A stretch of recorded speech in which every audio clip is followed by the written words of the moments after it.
Hello नमस्कार प्यारे बच्चों, मैं मुकेश एक बार फिर से आपका स्वागत करता हूं अपने इस यूट्यूब चैनल अभी साइंस वर्ल्ड पर। तो यहाँ पर हम कर चुके हैं क्लास 11th का फर्स्ट चैप्टर पूरा हो चुका है अपना। आज हम शुरू कर रहे हैं क्लास 11th के रसायन विज्ञान का अध्याय 2 परमाणु की संरचना।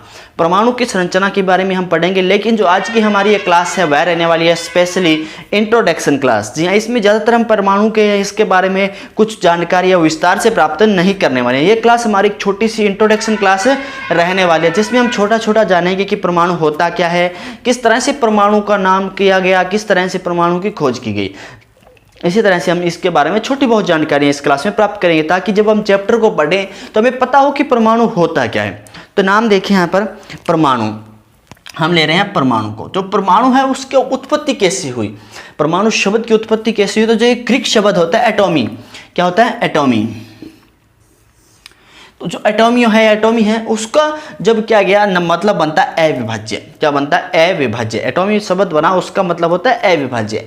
तो अविभाज्य का मतलब क्या है कि जैसे कि पुराने दार्शनिक थे, जो ग्रीक थे या कह सकते हैं कि पुर्तगाली दार्शनिक थे, वह क्या मानते थे कि परमाणु किसी पदार्थ की सूक्ष्मतम इकाई है जिसको विभाजित नहीं किया जा सकता।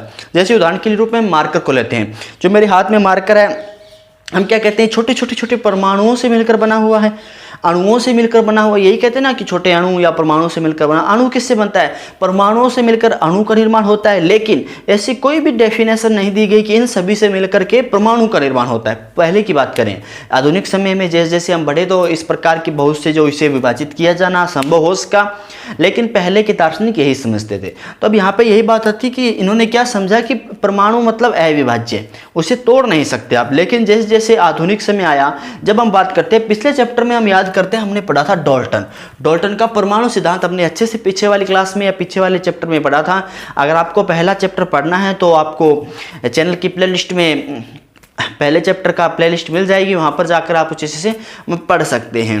तो अब आगे बढ़ते हैं, हम बात करते हैं कि इसकी परमाणु के डाल्टन सिद्धांत की। तो उन्होंने क्या कहा था कि कुछ नियम दिए थे कि परमाणु अविभाज्य होता है, जो परमाणु एक ही जो तत्व है उसके अंदर एक समान प्रकार के परमाणुओं से मिलकर बना होता है, इस प्रकार से नियम दिए थे। लेकिन जैसे जैसे आधुनिक नियम हमने उसमें पहले चैप्टर में पढ़े थे कि हमने जान लिया था कि परमाणुओं के जो डाल्टन के नियम है वह क्या थे, धीरे धीरे गलत साबित हो गए। जैसे हम कह सकते हैं अविभाज्य का मतलब होता है इसे विभाजित नहीं कर सकते आप। लेकिन जैसे हमने आधुनिक नियम में पढ़ा था कि इलेक्ट्रॉन होते हैं, प्रोटॉन होते हैं, न्यूट्रॉन होते हैं, ये सब भी होते हैं। तो ये सब क्या करते हैं, ये सब मिलकर के प्रोजेस्ट्रॉन, बहुत से चीज एटीसी, बहुत से प्रकार की चीजें मिलकर के किसका निर्माण करती है, परमाणु का निर्माण करती है। तो हमने अच्छे से अब तो यही आना जाता है कि विभाजित है, लेकिन यह पुरानी बात है। तो आप उम्मीद करता हूँ कि आपको परमाणु के बारे में जो बड़ी बड़ी जानकारी थी, विशेष जानकारी थी, वो पसंद आई होगी। तो अगर आपको आज की क्लास में थोड़ा भी कुछ सीखने को मिला है तो अपने दोस्तों के साथ भी इसे शेयर कर दीजिए, ताकि उन्हें भी थोड़ा बहुत